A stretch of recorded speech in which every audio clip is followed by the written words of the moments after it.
Praise the Lord Jesus Christ. எனக்கு அன்பார்ந்த தேவ ஜனமே, தேவனின் சத்தங்கிற நிகழ்ச்சிக்கு நான் உங்களை வரவேற்கிறேன். ஆண்டவருக்கு நான் மிகவும் மனதார நன்றி சொல்கிறேன். என்னோடு கூட யோவானின் புஸ்தகம் 15வது அதிகாரம் 2வது வசனம். என்னில் கனி கொடுக்காது இருக்கிற கொடி எதுவோ அதை அவர் அறுத்து போடுகிறார். கனி கொடுக்கிற கொடி எதுவோ அது அதிக கனிகளை கொடுக்கும்படி அதை சுத்தம் பண்ணுகிறார். ஆமீன். இதை சொல்லுகிறது யார்? ஆண்டவராகிய இயேசு கிறிஸ்து. யார் கனி கொடுக்கலன்னு அறுத்து போடுவாங்க? தோட்டக்காரர். யார்? பிதாவானவர் என்ன பண்ணுவார்? கனி கொடுக்காத மரங்கள் எல்லாம் அறுத்து நரகத்தில் போடும்படியாக, அக்னிக்கு போடும்படியாக ஆயிடும்.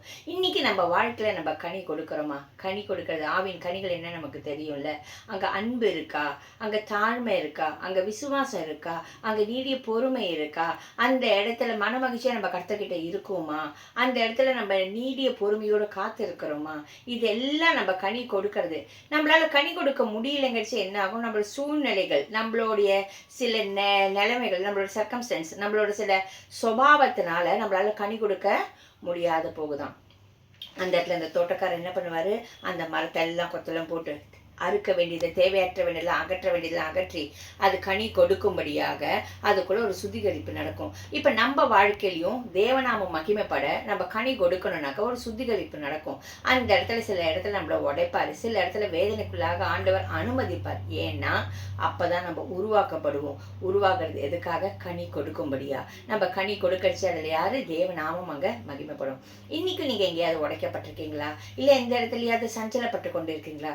கர்த்தரை சஞ்சலப்படுத்தினாலும் அவர் நீதிய பொறுமையுடன் நமக்கு இறங்குவாராம். நித்திய கிருபையுடன் நமக்கு இறங்குவாராம். ஏன் தெரியுமா? இந்த இடத்துல சஞ்சலப்படுத்தலைன்னா நம்ம கனி கொடுக்க முடியாதபடிக்கு, நமக்குள்ள ஒரு சுத்திகரிப்பு நடக்கலைனாக்க நம்ம நித்திய நரகத்துக்கு நேராக தள்ளப்படுவோம். அதனால ஆண்டவரே சஞ்சலப்படுத்தினாலும் அனுமதித்தாலும் நம்ம கனி கொடுக்கும்படியாக தான் அவர் நித்திய கிருபையுடன் நமக்கு இறங்கி நம்மளை சீர்படுத்தி, ஸ்திரப்படுத்தி, பலப்படுத்தி நம்மளை என்ன பண்றாராம்? நித்தியத்துக்கு நேராக கொண்டு செல்றார். இன்னைக்கு நம்ம ஒரு தீர்மானம் எடுப்போம். எந்தெந்த இடத்துல நீங்கள் உடைக்கப்பட்டிருக்கீங்க, உபதிரவப்படுறீங்களா? உங்கள் பிரச்சனை எதுவாக வேணாலும் இருக்கலாம். குடும்பத்தில் இருக்கலாம், ஊழியத்தில் இருக்கலாம், வேலை ஸ்தலத்தில் இருக்கலாம், பிள்ளைகளோட வாழ்க்கையில் இருக்கலாம், இல்லை உங்கள் எதிர்காலத்தை குறித்து இருக்கலாம், வியாதியின் நடுவில் இருக்கலாம், எதுவாக வேணாலும் இருக்கலாம். ஆனால் சொல்லுங்கள், ஏசப்பா இந்த சூழ்நிலை நீங்கள் அனுமதிச்சது நான் கனி கொடுக்கும்படியாக, என்னில் கனி உண்டாகும்படியாக, உங்களுடைய வார்த்தையில் நான் நிலைச்சிருக்க, உமக்குள்ளாக நான் கனி கொடுக்கும்படி என்னை சுத்திகரித்து என்னை மீட்டு கொண்டு தேவநாமத்தை மகிமைப்படுத்தி எனக்கு கிருபை தாங்கன்னு கேட்போம். நிச்சயமா ஆண்டவர் உதவி செய்வார். நம்ம ஜெபிக்கலாம் இப்பொழுது. எங்கள் அன்பின் பரலோக தகப்பனே, உம்மை துதிக்கிறோம், ஸ்தோத்தரிக்கிறோம்ப்பா.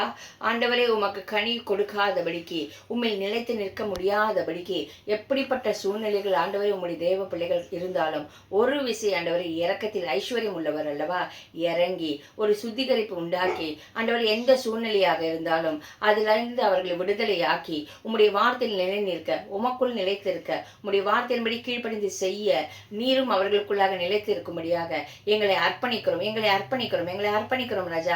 கனி கொடுக்க முடியாதபடிக்கு போகிற சூழ்நிலையில நீ மாறி போய் தேவநாமம் மகிமைக்கென்று கனி கொடுக்கிறவர்களாக வாழ கிருபை தாரும். மீட்பர் இயேசுவின் நாமத்தினால ஜெபிக்கிறோம் பிதாவே. ஆமீன். ஆமீன். God bless you.